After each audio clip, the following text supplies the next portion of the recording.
નમસ્કાર દર્શક મિત્રો, સ્વાગત છે તમારું RP press reporter YouTube channel પર। દર્શક મિત્રો, આજે આપણે આ વિડીયોમાં દેશ દુનિયાના તાજા સમાચાર જાણીશું।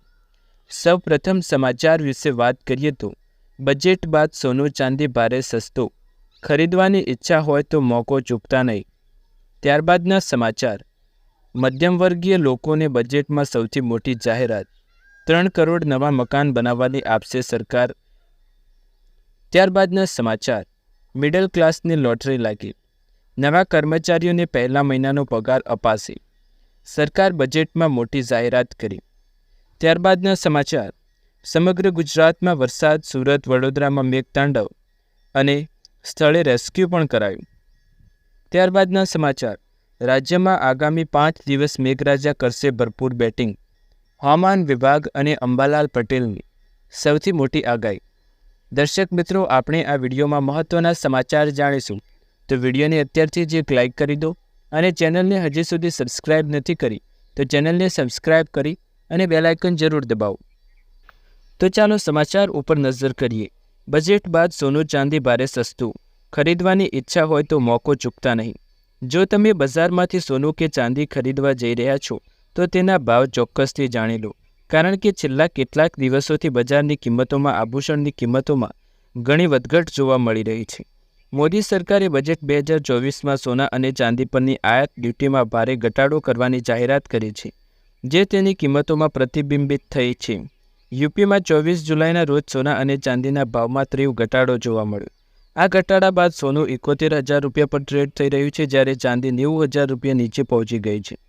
સોનું 3,000 રૂપિયા સસ્તું થયું। બુધવારે લખનૌ બુલિયન માર્કેટમાં સોનાની કિંમત જોરદાર ઘટાડો જોવા મળ્યો। શહેરમાં 24 કેરેટ સોનું 2,990 રૂપિયા સસ્તું થયું છે, ત્યારબાદ તે ઘટીને 71,010 રૂપિયા પ્રતિ 10 ગ્રામ પર ગયું। એ જ રીતે 22 કેરેટ સોનું 2,750 રૂપિયા ઘટીને 65,100 રૂપિયા પ્રતિ 10 ગ્રામ પર આવી ગયું છે। તમને જણાવી દઈએ કે છેલ્લા કેટલાક દિવસોમાં સોના અને સૌથી મોટો ઘટાડો થયો છે। આ પહેલાં મંગળવારે સોનાની કિંમતમાં થોડો ઘટાડો જોવા મળ્યો હતો, ત્યારે 24 કેરેટ સોનું 74,000 અને 22 કેરેટ સોનું 67,850 પ્રતિ 10 ગ્રામ પર હતું। સરકારે આયાત ડ્યુટીમાં ઘણી ઓછી કરી। કેન્દ્ર સરકારે બજેટ સોના અને ચાંદી અને પ્લેટિનમ પરની આયાત જકાતમાં ગરથમ ઘટાડો કર્યો છે। આ કાપને કારણે સોના ચાંદીના ભાવમાં ભારે ઘટાડો થયો છે। સરકારે સોના અને ચાંદીની પણ આયાત જકાત ઘટાડીને 6% કરી છે। અગાઉ તેના પર 15% ઇમ્પોર્ટ ડ્યુટી લાદવામાં આવતી હતી, જે ઘટાડીને હવે 6% કરવામાં આવી છે। ત્યારબાદના મહત્ત્વના સમાચાર વિશે વાત કરીએ તો મધ્યમવર્ગીય લોકોને બજેટમાં સૌથી મોટી જાહેરાત મોદી સરકાર દ્વારા કરવામાં આવી, 3 કરોડ નવા મકાન બનાવી આપશે સરકાર, જાણો બજેટની મહત્ત્વની જાહેરાતો। પીએમ આવાસ યોજના હેઠળ 3 કરોડ નવા મકાનોની જાહેરાત। મહિલા સંબંધિત યોજના માટે 3 લાખ કરોડ ફાળવવામાં આવ્યા છે। ગ્રામીણ વિકાસ ઇન્ફ્રા માટે 2.67 લાખ કરોડની મંજૂરી। એમએસએમઈને મદદ કરવા માટે ધિરાણ, નિયમનકારી ફેરફારોની જાહેરાત। મેન્યુફેક્ચરિંગમાં એમએસએમઈ માટે ક્રેડિટ ગેરંટી સ્કીમની જાહેરાત। એમએસએમઈ ક્રેડિટ ગેરંટી સ્કીમ હેઠળ ગીરો વગર લોન ઉપલબ્ધ થશે।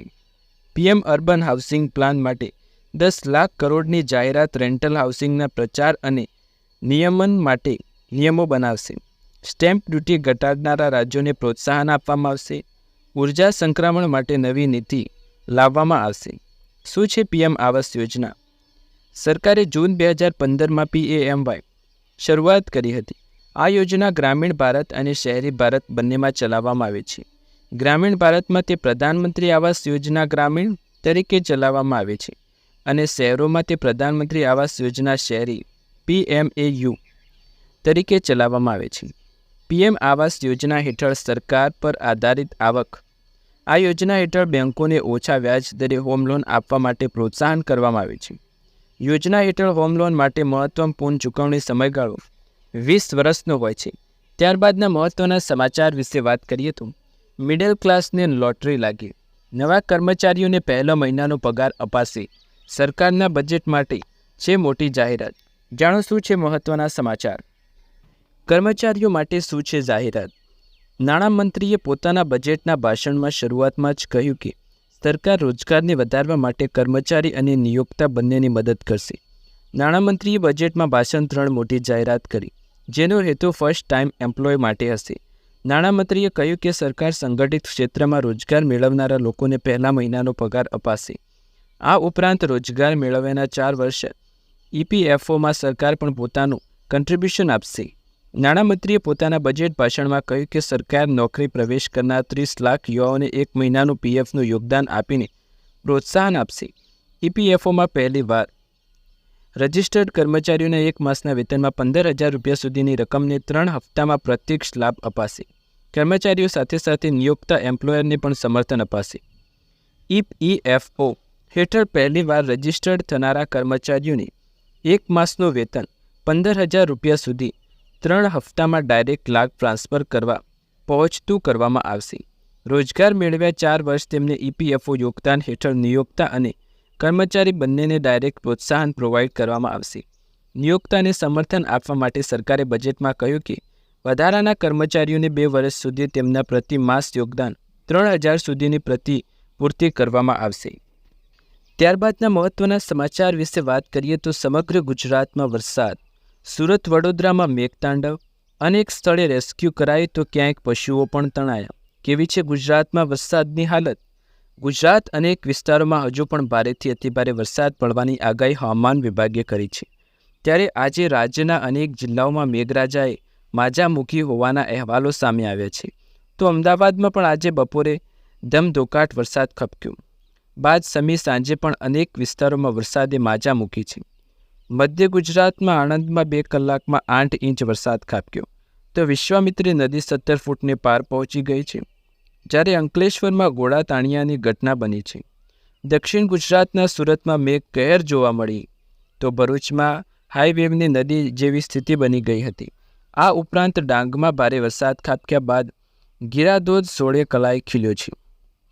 ઉત્તર ગુજરાત કેટલાક જિલ્લાઓમાં મેઘરાજા લાંબા વિરામ બાદ મેઘરાજાની ધમાકેદાર એન્ટ્રી જોવા મળી. જો કે મહેસાણામાં હજુ પણ વરસાદની ઘટ વર્તવામાં ખેડૂતો ચિંતિત બન્યા છે. સૌરાષ્ટ્રની વાત કરીએ તો મેઘરાજા અહીં મન મૂકીને વરસ્યા છે. સૌરાષ્ટ્રના અનેક ડેમો છલકાયા છે. જ્યારે કચ્છમાં પણ મેઘમહેર વચ્ચે માંડવી, નખત્રાણા, અબડાસામાં 8 ઇંચ વરસાદ નોંધાયો છે. આણંદમાં 2 કલાકમાં 8 ઇંચ વરસાદ. વિશ્વામિત્રી નદી 17 ફૂટને પાર. અંકલેશ્વરમાં ગોળા તણાયા. દક્ષિણ ગુજરાત સુરત મેઘકહેર. ભરૂચમાં હાઈવેવ નદી જેવી સ્થિતિ. ડાંગમાં ગીરાધોધ 16 કલાએ ખીલી ઉઠ્યો. પ્રાકૃતિક સૌંદર્ય જોવા મળ્યું. જ્યારે લાંબા વિરામ બાદ કેટલાક જિલ્લામાં મેઘરાજાએ ધમાકેદાર એન્ટ્રી કરી છતાં મહેસાણા જિલ્લામાં વરસાદની ઘટ જોવા મળી રહી છે. ત્યારબાદના સમાચાર વિશે વાત કરીએ તો રાજ્યમાં આગામી 5 દિવસ મેઘરાજા કરશે ભરપૂર બેટિંગ. હવામાન વિભાગની સૌથી મોટી આગાહી. ક્યાં અને કેટલો પડશે વરસાદ? આવો જાણીએ.